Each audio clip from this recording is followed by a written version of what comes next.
एक समय की बात है। एक बहुत कमजोर सेठ था। उसके पास बहुत पैसा होने के बाद भी वह एक सामान्य व्यक्ति की तरह जीवन जीता था। ना तो वह खुद कुछ खर्च करता और ना ही अपने परिवार वालों को खर्च करने के लिए देता था। धर्म के नाम पर भी उसकी जेब से कुछ नहीं निकलता। सेठ जी की कंजूसी के कारण उसके परिवार वाले भी बहुत परेशान रहते थे। एक बार वह कंजूस सेठ किसी महात्मा का सत्संग सुनने चला गया। सत्संग में महात्मा जी दान की महिमा बता रहे थे। दान की महिमा सुनकर सेठ जी को लगा कि मुझे भी कुछ ना कुछ दान अवश्य करना चाहिए। सेठ जी महात्मा जी से जाकर बोले, महात्मा जी, आपकी कथा मुझे बहुत अच्छी लगी। आपकी कथा सुनकर मुझे भी दान करने की प्रेरणा हो रही है। लेकिन मैं जिस भी वस्तु का दान करने की सोचता हूँ तो मुझे लगता है यह तो मेरे बहुत काम की वस्तु है। इसे कैसे दान किया जा इसे कैसे दान किया जा सकता है। इस प्रकार मेरी दान करने में रुचि ही नहीं होती। तो क्या बिना काम की वस्तु का दान करने से भी मुझे दान का पुण्य मिल जाएगा। महात्मा जी को सेठ पर दया आ गई। उन्होंने सोचा, यह बेचारा बड़ा कंजूस है। इसकी कुछ दान करने की इच्छा नहीं होती, फिर भी यह दान करना चाहता है, तो इसकी मदद करनी चाहिए, जिससे इसकी कुछ ना कुछ दान करने की आदत तो पड़े। ऐसा सोचकर महात्मा जी बोले, हाँ सेठ जी, यदि कोई वस्तु आपके काम की नहीं है तो आप उसका भी दान कर सकते हैं। मैं आपको संकल्प दिलवा दिया करूंगा और आप मुझे वह वस्तु दान कर दीजिएगा। सेठ जी बहुत सोच विचार कर बोले, महात्मा जी, बुरा मत मानना। हमारे घर में सुबह शाम सब्जी बनती है, रोटी बनती है, तो सब्जी का छिलका निकलता है और आटे का चोकर निकलता है। वह हमारे किसी काम का नहीं होता, तो क्या आप वह छिलका और चोकर का दान स्वीकार करेंगे।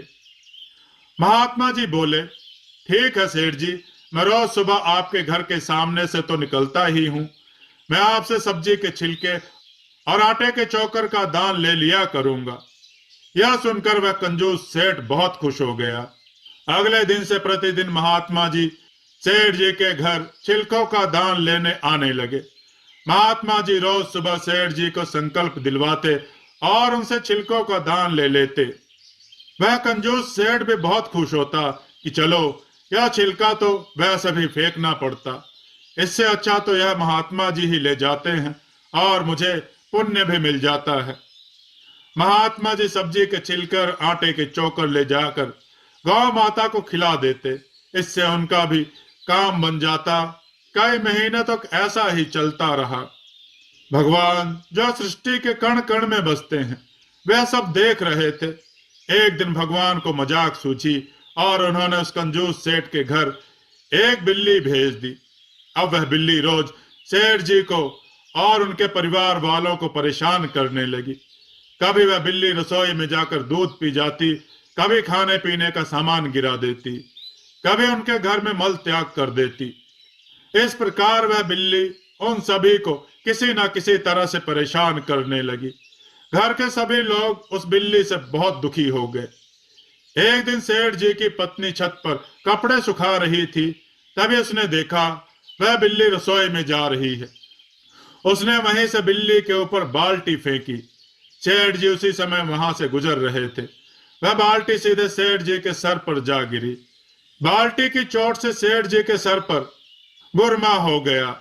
सेठ जी बोले, अरे भगवान, मैंने तुम्हारा क्या बिगाड़ा है, तुम मुझ पर बाल्टी क्यों फेंक रही हो।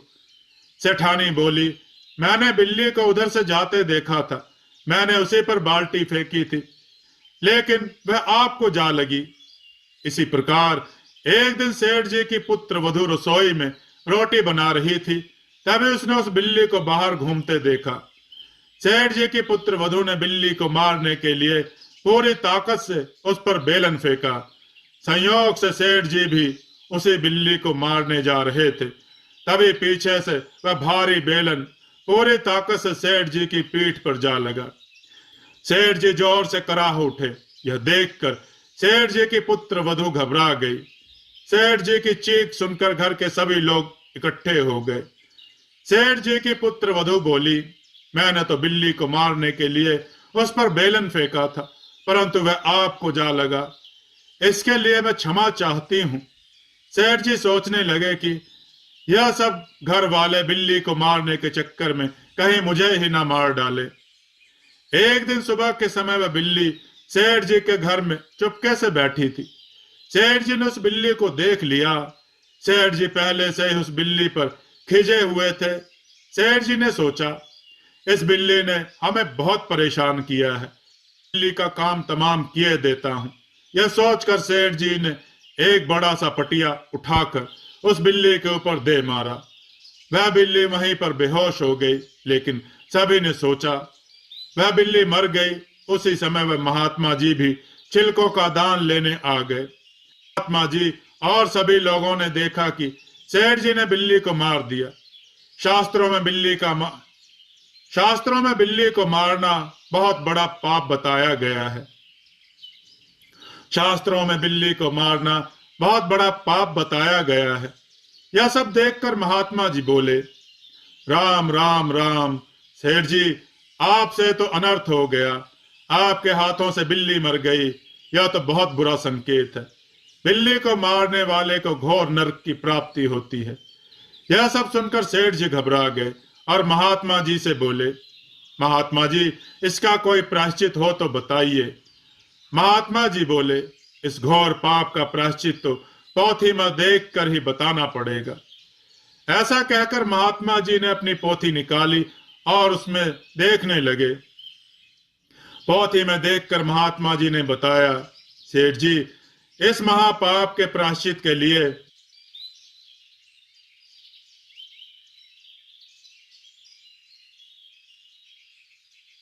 आपको 1 मण आटा, 1 मण चावल, 1 मण दाल, 1 मण घी, 1 मण तेल, 1 मण गुड़ और बिल्ली के वजन के बराबर सोना दान करना पड़ेगा।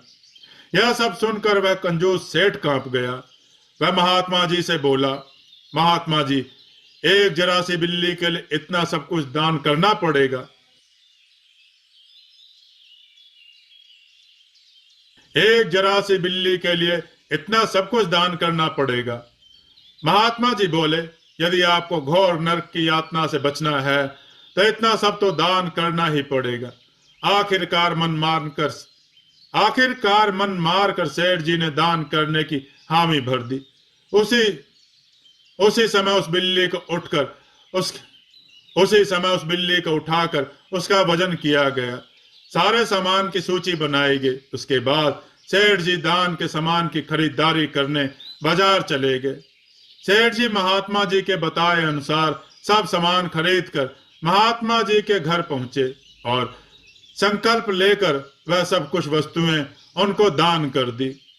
सेठ जी जब वापस घर लौट आए तो उन्होंने देखा वह बिल्ली अभी तक वहीं पड़ी है। उन्होंने सोचा, इस मनहूस बिल्ली की वजह से आज इतना बड़ा नुकसान हो गया। इस बिल्ली को उठाकर बाहर फेंक देता हूं। जैसे ही सेठ जी ने उस बिल्ली को उठाया, उस बिल्ली को होश आ गया और वह म्याऊं म्याऊं करती हुई सेठ जी के हाथों से छूट कर भाग गई। एक तो इस बिल्ली ने लाखों का खर्चा करवा दिया, ऊपर से यह बिल्ली मरी भी नहीं। ऐसा सोचकर सेठ जी एक बार फिर से कराह उठे। मित्रों, कथा कैसी लगी कमेंट में बताइएगा। वीडियो को लाइक कीजिएगा, चैनल को सब्सक्राइब कीजिएगा और वीडियो को अधिक से अधिक शेयर कीजिएगा और कमेंट में जय श्री राम लिखना ना भूलिएगा। जय श्री राम मित्रों।